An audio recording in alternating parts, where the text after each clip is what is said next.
فرمایا یہ اللہ کے رسول کچھ چیز ہے بہت دیر سے ڈس رہی ہے، اس کی تکلیف برداشت نہیں ہو رہی تھی، میں ڈر رہا تھا کہ اگر میں ہلوں گا تو آپ کی نیند بیدار ہو جائے گی، اب زہر کی تکلیف برداشت نہیں ہوئی تو آنکھوں سے آنسو ٹپک گئے۔ میرے آقا نے ابو بکر کو دعائیں دی اور اپنا لعاب دہن زخم پہ لگایا، وہ زخم اچھا ہو گیا۔ میرے آقا نے ماں عائشہ رضی اللہ تعالیٰ عنہ سے فرمایا کہ اے عائشہ میں نے سب کا بدلہ عطا کر دیا ہے، صرف ابو بکر صدیق کا نہیں کیا، اس کا بدلہ صرف اللہ ہی دینے والا ہے۔ ماں عائشہ نے فرمایا نیکیوں کے بارے میں پوچھا، اپنے والد محترم کے بارے میں پوچھا تو فرمایا اے عائشہ جتنے ستارے آسمان میں ہیں اس سے کئی زیادہ نیکی ابو بکر کی ہے، یہ وہ ذات گرامی ہے، ان کو آپ سلام کیجئے گا۔ اس کے بعد ایک ہاتھ آگے بڑھیں گے، ایک ہاتھ آگے بڑھنے کے بعد آپ کے سامنے وہ ذات گرامی آئے گی جس نے پوری دنیا کو عدل کیسے کرتے ہیں، بادشاہت کیسے کرتے ہیں وہ سکھایا۔ حضرت عمر فاروق رضی اللہ تعالیٰ عنہ یہاں پہ آپ ان کو بھی سلام عرض کریں گے۔ آپ کی بھی دین اسلام کے لیے بڑی قربانیاں ہیں، آپ نے کبھی بھی کوئی حق طلبی نہیں کی، آپ کو زہر پلایا ہوا خنجر مارا گیا تھا، آپ شدید بیمار ہو گئے تھے، آخری وقت آپ نے خواہش ظاہر کی، اپنے بچے سے کہا کہ اے میرے بیٹے ماں عائشہ کے پاس جانا، ان سے میری آخری خواہش عرض کرنا کہ اگر وہ اجازت دے تو میں نبی کے قدموں میں دفن ہونا چاہتا ہوں۔ دیکھیں حضور پاک صلی اللہ علیہ وسلم کا مکان تھا جہاں ماں عائشہ رہتی تھی، وہاں آپ آرام فرما ہے، آپ کے بازو حضرت ابو بکر صدیق رضی اللہ تعالیٰ عنہ، ایک جگہ باقی تھی۔ ماں عائشہ نے فرمایا کہ یہ جگہ میں نے میرے لیے رکھی تھی، لیکن اگر عمر کہتے ہیں تو میں نے اجازت دے دی۔ خوشی خوشی عبداللہ ابن عمر دوڑتے ہوئے آئے، اپنے والد محترم سے کہا اے ابا جان اجازت مل گئی۔ قربان جائیے حضرت عمر فاروق پر، آپ خوش نہیں ہوئے، آپ نے فرمایا اے میرے بیٹے جب میرا انتقال ہو جائے تو میرے جنازے کو ماں عائشہ کے دروازے کے سامنے رکھنا اور پھر سے اجازت لینا، ہو سکتا ہے کہ آج میں خلیفہ ہوں، میرے رتبے کی وجہ سے انہوں نے اجازت دی ہوگی، میرے مرنے کے بعد ہو سکتا ہے وہ منع کر دے۔ تو اپنے والد کے حکم کے مطابق آپ کے جنازے کو حجرے کے باہر رکھا گیا، ماں عائشہ سے پھر سے اجازت لی، وہ ماں عائشہ ہے۔ انہوں نے کہا کہ نہیں نہیں میں نے اجازت دے دی ہے، حضرت عمر کو یہیں پہ دفن کیا جائے۔ وہ ذات گرامی ہے۔ ایک چھوٹا سا واقعہ ہے، آپ کے دونوں فرزند پہلی بار تجارت کے لیے گئے، صحابہ بھی ساتھ میں تھے، خلیفہ کے بیٹے ہیں، ہے نا، اب کوئی منسٹر کا بیٹا ہے، فلاں کوئی لیڈر کا بیٹا ہے، رسوخ دار کا بیٹا ہے، کیسا کرتے ارے فلاں کا بیٹا ہے، کرسی پوچھ کے بٹھاؤ، سب صاف کرو، ایسا ہوتا ہے نا معاملہ۔ خلیفہ کا بیٹے آئے ہیں تجارت کے لیے، اب جیسی سنا حضرت عمر فاروق کے بیٹے آئے ہیں تو شام میں بہت ساری خریدی لوگوں نے کی، یہ سوچ کے کہ بھئی حضرت عمر فاروق کے بیٹے ہیں، مال بھی اچھا کمایا انہوں نے، خوشی خوشی واپس آئے سارا مال بیچ کر۔ حضرت عمر فاروق نے اپنے بیٹوں سے کہا کیسا رہا؟ تو ابا جان بڑا اچھا رہا۔ تو کیسے تجارت کی؟ تو بولے وہاں پہ جب معلوم پڑا کہ ہم عمر کے بیٹے ہیں تو لوگوں نے بڑھ چڑھ کے ہم سے سامان خریدا، تو آپ بڑے ناراض ہوئے۔ آپ نے فرمایا کہ جتنی مدت ہے، میں آپ کو سمجھنے کے لیے کہہ رہا ہوں، جتنا مدت ہے، جتنے کا آپ کا مال تھا اتنے پیسے نکال لو اور باقی سارا مال غنیمت میں جمع کر دو، اگر ایسا نہیں کرو گے تو تم سزا کے مستحق ہو گے۔ تم ایک تجارتدار تھے، میں خلیفہ دین اسلام کا ہوں، خلیفہ بن کر کوئی رسوخ، کوئی امپریشن مجھے قبول نہیں ہے۔ اپنے بچوں سے بھی یہ تعلیم انہوں نے دی ہے اور یہ توقع رکھی ہے کہ جو شریعہ ہے، دین اسلام ہے، اس پر وہ عمل کرے۔ چھوٹے فرزند ذرا ناراضگی کا اظہار کر رہے تھے کہ ابا جان ہم نے کما کے لایا ہے، ہماری کمائی ہے۔ تو آپ نے فرمایا یہ کمائی تمہاری نہیں ہے، یہ کمائی خلیفہ کی ہے، اور خلیفہ کے نام پر تم نے سامان بیچا ہے، اور خلیفہ مدینے کا ہے، تو یہ منافع بھی مال غنیمت مدینے کی ہے۔ اگر فوری جمع نہیں کرو گے تو 100 کوڑے کی سزا تمہیں سنائی جائے گی۔ یہ حضرت عمر فاروق ہے، ان کو آپ سلام عرض کریں گے اور آگے بڑھ جائیں گے۔ سامنے ایک دروازہ نظر آئے گا جو باب بقیع ہے، جنت البقیع کے سامنے کھلتا ہے۔ اب آپ باہر آ جائیں گے، جیسی باہر آئیں گے تو آپ دیکھیں گے کچھ لوگ لائن میں کھڑے ہوئے ہیں اور موبائل میں کچھ پرمیشن بتا رہے ہیں، بارکوڈ بتا رہے ہیں، اسکین کر رہے ہیں۔ یہ کون لوگ ہیں؟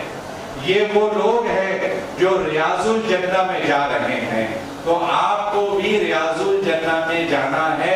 ریاض الجنہ میں جانے کے لیے آپ کو پرمیشن لینی ہوگی۔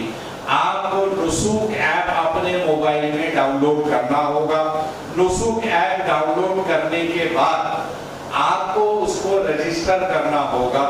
رجسٹر کے لیے ای میل آئی ڈی ضروری ہے۔ ای میل کے اوپر OTP آئے گا۔ رجسٹریشن کے بعد پروفائل میں جائیں گے۔ پروفائل میں آپ اپنا پاسپورٹ نمبر، ویزا نمبر ڈالیں۔ اس کے بعد جیسے ہی آپ اوپن کریں گے، یہ آدھی اسکرین ہے، ایک لمبی اسکرین آئے گی، اوپر کا حصہ ایسا ہوگا جس کے اندر 3 خانے بنے ہوئے ہیں۔ اوپر ٹائم آئے گا، چونکہ اس کے اندر میں نے لوکیشن سیٹ نہیں کی تھی تو کسی اور مقام کا یہ ٹائم لیا ہوا ہے۔ نیچے سے ہم کو یہ مطلب ہے، اس کے اندر سب سے پہلے روضہ لکھا ہوا ہے، بیچ میں حج ہے، اس کے بعد عمرہ ہے۔ جو آپ کا نسوک کارڈ ہے، اگر ملنے میں دیری ہو رہی ہے، حج کے اوپر کلک کریں گے، وہاں پہ نسوک آپشن آئے گا، اس کو آپ ڈاؤن لوڈ کر سکتے ہیں یا اس کو بھی آپ بتا سکتے ہیں۔ اب آپ کو ریاض الجنہ میں جانا ہے تو آپ نے روضے پہ کلک کرنا ہے۔ جیسے ہی روضے پہ کلک کریں گے ایسی اسکرین آئے گی۔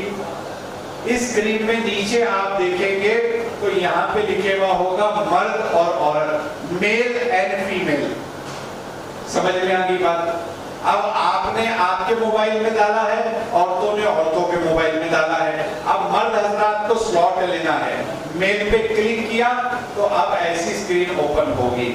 اوپر دیکھیے کیلنڈر آ گیا ہے، کالا جو دکھ رہا ہے وہ ڈیٹ، وہ کیلنڈر آ گیا ہے۔ اب آپ کو جب جانا ہے وہ ڈیٹ سلیکٹ کیجئے۔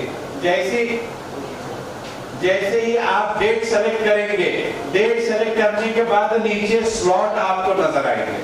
دیکھیے وہاں پہ فجر ہے، ظہر ہے، عصر ہے، مغرب ہے، عشاء کے بعد عورتوں کا ہوتا ہے، فجر کے بعد عورتوں کا ہوتا ہے، آدھی رات تہجد کے بعد مردوں کا شروع ہوتا ہے۔ تو ایسا آپ کو دکھے گا۔ اب آپ کو کب جانا ہے؟ ظہر کے وقت جانا ہے، عصر کے وقت جانا ہے، مغرب کے وقت جانا ہے، اس کو آپ کلک کریں گے۔ کلک کرنے کے بعد ایسا ٹائمنگ کا کھلے گا۔ اب وہاں پہ میں نے رات کا ٹائم لیا ہے، کتنے بجے وہاں پہ؟ 2:30۔ تو یہ 2:30 کیا ہے؟ یہ رات کے 2:30 بجے ہے۔ اگر 14:30 ہوتے تو یہ دوپہر کا وقت ہوگا۔ سمجھ میں آئی بات؟ جب آپ سلاٹ بک کریں گے اس کا خاص طور سے خیال رکھیں گے۔ اگر اس میں 1 آیا مطلب رات کے 1 بجے، 13 آئے تو دوپہر کے 1 بجے۔ سمجھ میں آ گئی بات؟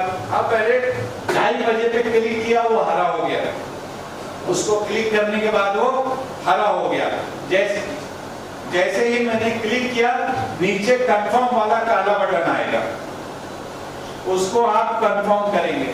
کنفرم جیسے ہی کریں گے ایک پاپ اپ اسکرین آئے گی اس طریقے کہ یہ اوپر جو ہرا دکھ رہا ہے یہ چلتے رہے گا اس کے اندر، اور یہ تفصیلات آئے گی۔ 13 اپریل 2026 2:20 کا رات کا ہے۔ اب یہ فے بولے تو فیصل کا فے ہے، آپ کا جو نام ہے وہ الفاظ آ جائے گا۔ اب یہ آپ نے دیکھ لیا کہ آپ کو یہ پرمیشن لینا ہے، اب یہاں نیچے آپ کنفرم بکنگ پہ پریس کریں گے۔ جیسے ہی کنفرم بکنگ پہ آپ پریس کریں گے اگلی اسکرین کھولے گی اور اس پہ ایک چھوٹا سا میسج آئے گا سامنے، اب وہ دیکھیے لکھا ہوا ہے یہاں، کیا لکھے ہوا ہے؟ Booking confirm, may your visit be blessed. یہ دعا آپ کو دے رہے ہیں، آپ کی بکنگ ہو گئی، آپ کو دعا دے رہے ہیں کہ اللہ آپ کی اس زیارت کو قبول کرے۔ اب معاملہ یہ ہے جیسے ہی آپ اس کو کلوز کریں گے اس کے پیچھے ایک بارکوڈ دکھ رہا ہے۔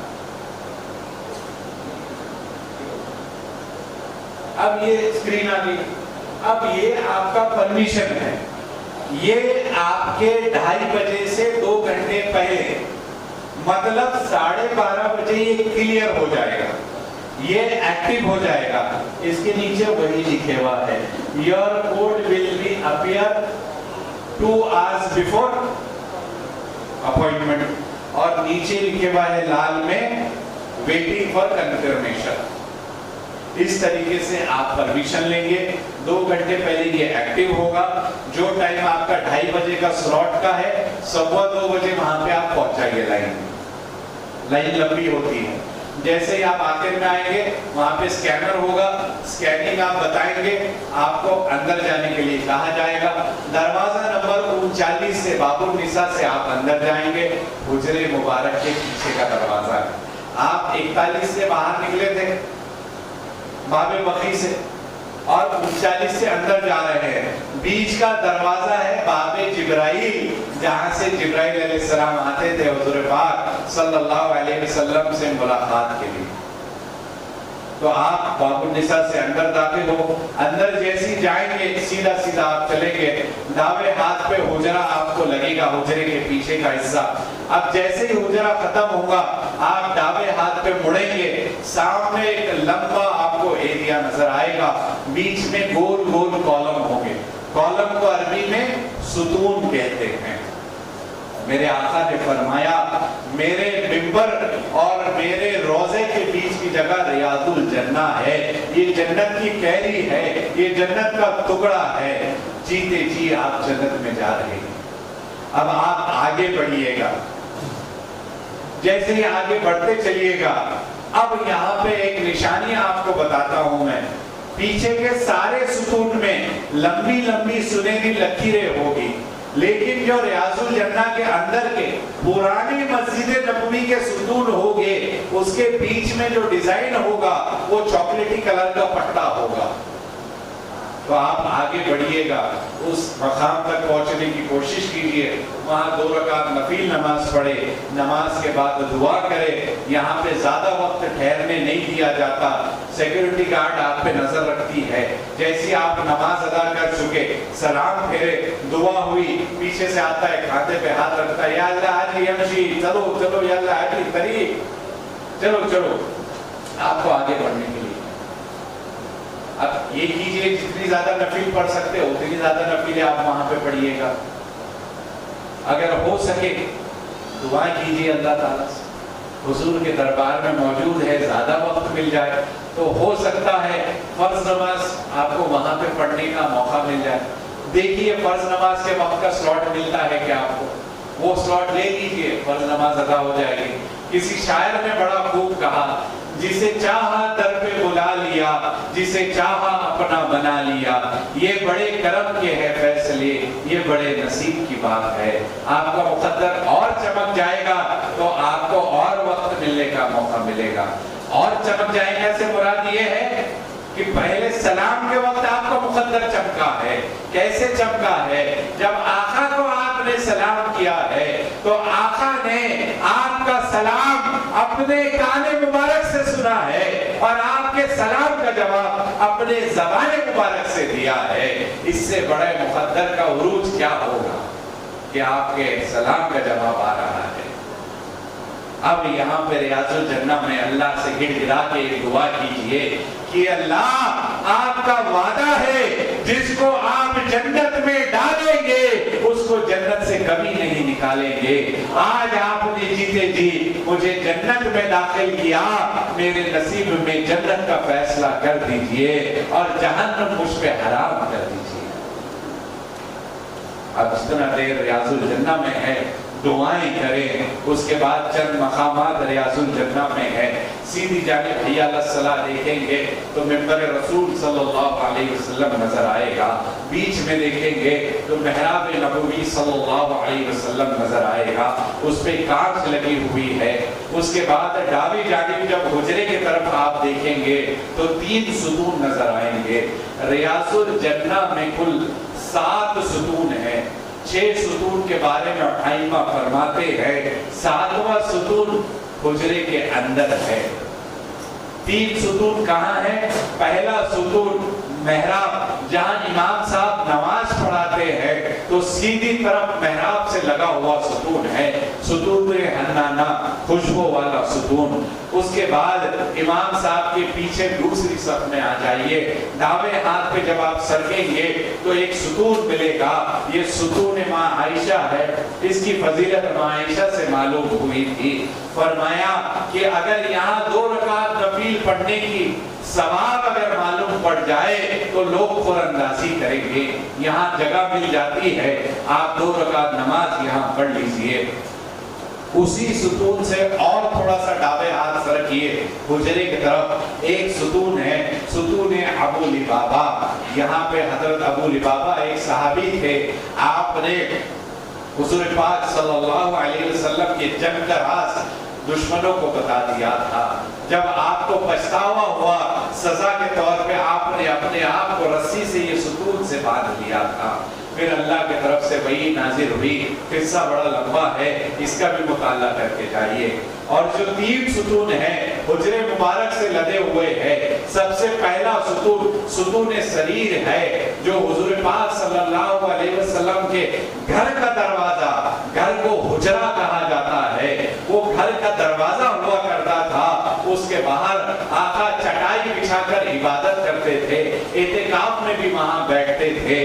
اس کے بعد اس کے پیچھے بیچ میں ایک ستون وفود ہے, جو ڈیلیگیشن آقا سے ملنے آتا وہ کالم کے پاس میٹنگ ہوتی. اس کے پیچھے ایک ستون ہے, وہ ستون حرز ہے جس کا نام ستون علی ہے, جہاں پہ صحابہ زیادہ وقت پہرا دیتے تھے کہ کوئی پیچھے سے دشمن حملہ نہ کر دے. زیادہ وقت حضرت علی وہاں پہ کھڑے رہتے تھے پہرا دینے کے لیے, اس لیے ستون علی اسے کہا جاتا ہے. یہ ستون آپ دیکھ لیجئے. اس کے بعد آپ سے کہا جائے گا کہ محراب جہاں پہ امام صاحب نماز پڑھاتے ہیں اس کے دونوں جانب سے آپ کو باہر جانے کے لیے کہا جائے گا. جیسے ہی آپ وہاں سے باہر نکلیں گے ایک لائن میں آپ شامل ہو جائیں گے. وہ کون سی لائن ہے؟ اسی لائن میں شامل ہوں گے جہاں سے حضور کو سلام کرنے کے لیے آپ چلے تھے. پھر آپ آقا کے سامنے آئیں گے, آقا کو سلام عرض کریں گے, حضرت ابوبکر حضرت عمر کو سلام عرض کریں گے. اور ایک چیز بتاتا ہوں, جب آپ سلام عرض کریں گے کس کے مکان پہ آپ کھڑے تھے یہ تو میں نے بتا دیا. جب سیدھے جانب دیکھیں گے ایک کھڑکی نظر آئے گی جس پہ بڑا کیمرہ لگا ہوا ہے. یہ مکان حضرت عبداللہ ابن عمر رضی اللہ تعالیٰ عنہ, اس کی بھی زیارت آپ کر لیجئے گا. پھر آپ باہر آ جائیں گے. جہاں تک عورتوں کا معاملہ ہے, ریاض الجنہ کا سلاٹ ہوا ایسے ہی لے گی جیسے مرد حضرات نے لیا تھا. عورتوں کا سلاٹ فجر بعد اور عشاء بعد ہی ہوتا ہے. وہ گیٹ دروازہ نمبر 38 37 اور 38 سے اندر جائے گی, حجرے کے پیچھے سے ریاض الجنہ میں جائے گی, نماز ادا کرے گی, دعائیں کرے گی, وہیں سے آقا کو سلام عرض کرے گی اور پیچھے سے وہ باہر آ جائے گی. باقی وقت سلام کو صحن میں سے بیٹھ کے آقا کو سلام عرض کرے گی. یہ آپ نے ریاض الجنہ میں حاضری لگائی. اس کے بعد 40 نمازیں آپ کو تکبیر اولیٰ کے ساتھ مسجد نبوی میں ادا کرنی ہے. جس نے 40 نمازیں تکبیر اولیٰ کے ساتھ مسجد نبوی میں ادا کی اس پر آقا کی سفارش واجب ہو گئی. یہ خیال رکھیں. اس کے بعد 2 ہی کام آپ کو کرنے ہیں. ایک جنت البقیع میں آپ کو جانا ہے, مرد حضرات کو جانے کی اجازت ہے, اور وہاں پہ زیارتیں کرنی ہیں. زیارتوں میں لوکل کی زیارت ہوتی ہے, مسجد قباء میں وہ لے جاتے ہیں. مسجد قباء میں 2 رکعت نماز پڑھنے کا یہ ثواب ہے 1 مقبول عمرے کے برابر. میرے آقا ہر سنیچر کے بعد مسجد قباء جایا کرتے تھے.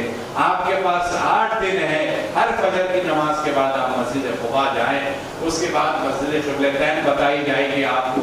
اس کے بعد مسجد جبہ بتائی جائے گی, کھجور کے باغات بتائے جائیں گے. آپ کو احد کے پہاڑی کے دامن میں لے جایا جائے گا.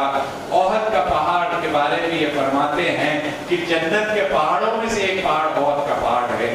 میرے آقا فرماتے ہیں کہ احد مجھ سے محبت کرتا ہے اور میں احد سے پیار کرتا ہوں. تو اس کی بھی آپ زیارت کر لیں. ایک اور زیارت کے لیے آپ جائیں گے جو بدر کی زیارت ہوگی.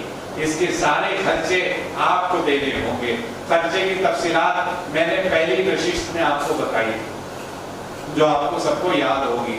کتنے ریال آپ کو لینے ہیں؟ کم از کم 3000. حساب آپ کو یاد ہے, کیسے کیسے کہاں کہاں آپ خرچہ کرنے والے ہیں وہ بتانے کی آپ کو انشاءاللہ ضرورت نہیں ہے.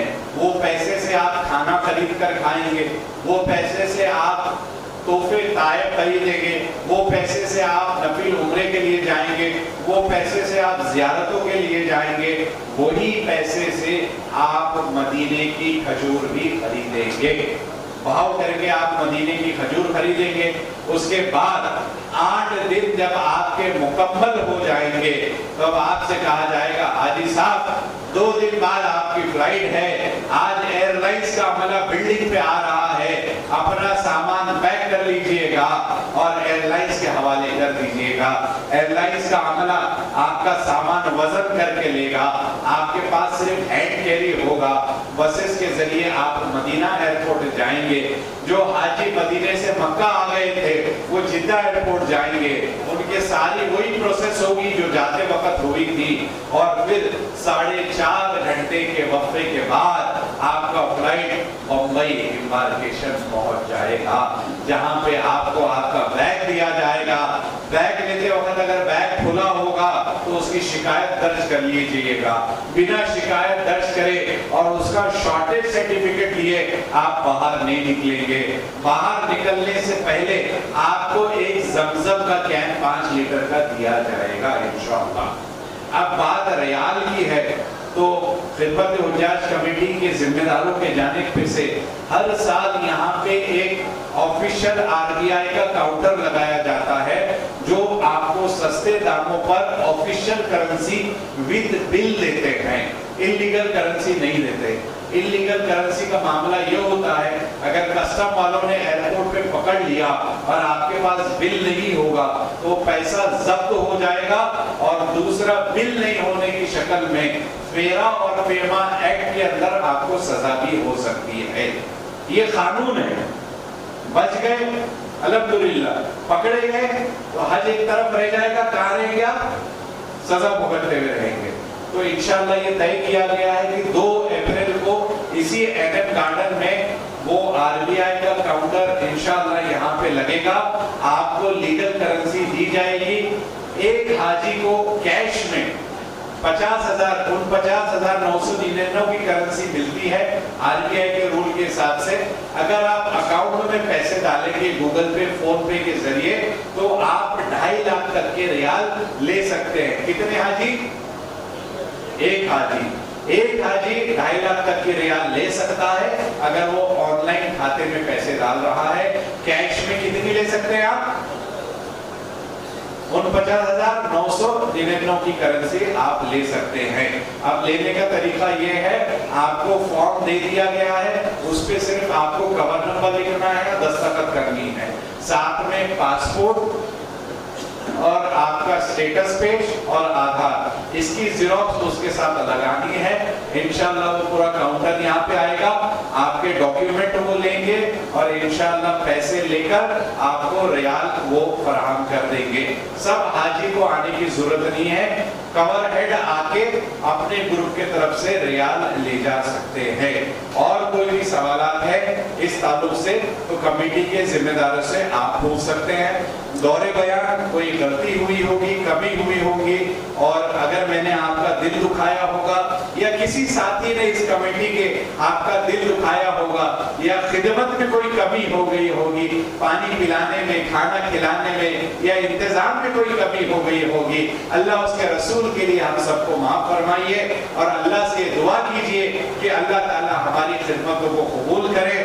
اس کمیٹی کے جتنے بھی ساتھی ہیں جو آپ کے سامنے ہیں اور جو سامنے نہیں ہے، اپنے استطاعت کے مطابق آپ کی خدمت میں لگے ہیں، کئی دنوں سے وہ لگے ہوئے ہیں، ایک چھوٹی سی خواہش کے ساتھ کہ جب آپ اللہ کے دربار میں ہوں گے، حضور کے دربار میں ہوں گے، ان لوگوں کے لیے آپ دعائیں کریں کہ اللہ ان کی خدمتوں کو قبول کرے اور ان میں مزید جذبے کا اضافہ کرے اور ان کے دشمنوں کی دشمنی سے، حاسدوں کے حسد سے ان کی حفاظت فرمائے اور ان کو ثابت قدمی سے آپ کی اور آنے والے اللہ کے مہمانوں کی خدمت انجام دینے کی طاقت عطا فرمائے۔ السلام علیکم ورحمۃ اللہ وبرکاتہ۔ کوئی سوال ہے تو 1-2 منٹ میں پوچھ لے، دعا پہ اختتام ہو جائے گا انشاءاللہ۔